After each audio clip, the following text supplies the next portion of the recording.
السلام علیکم۔ آج کی تازہ ترین خبریں آپ کے سامنے گڈ نیوز چینل پہ۔ ایران اور امریکہ کا کہنا ہے کہ ہمیں پاکستان پر اندھا اعتماد ہے، ہم اپنا دوسرا جنگ بندی کا مذاکرات بھی پاکستان میں ہی رکھیں گے۔ زعفران کے روڈ میں ایک نامعلوم عورت کا دیکھنا کے ذریعے ٹرمپ کو دلچسپ جواب۔ عمران خان ایڈیالہ جیل احکام سے دستخط کے لیے موصول وکالت نامے گم ہو گئے۔ سعودی عرب کی جانب سے پاکستان کی $3 ارب کی مالی معاونت کچھ ہفتے میں وصول ہوگا۔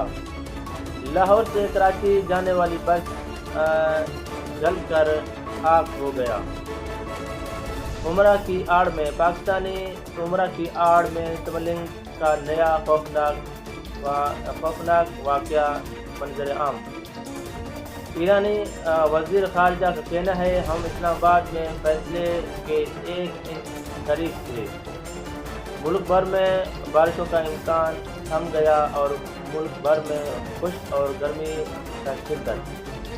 کراچی پاکستان کا سب سے بڑا شہر ہے، صنعتی ایریا ہے، کاروباری تجارتی ایریا ہے، لیکن اس کے باوجود کراچی میں پانی کی لوڈ شیڈنگ، بجلی کی لوڈ شیڈنگ اور گیس کی لوڈ شیڈنگ شہریاں سخت سے سخت پریشان۔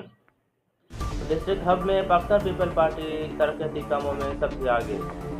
ڈسٹرکٹ ہب کا کمشنر جمعہ داد مندوخیل عوام کی خدمت کے لیے 38 سے 40 سینٹی میں روڈوں پہ عوام اور قوم کی خدمت میں سب سے آگے۔ مزید ملتے ہیں 1 گھنٹے کے بعد، اپنا خیال رکھیے گا، اللہ حافظ۔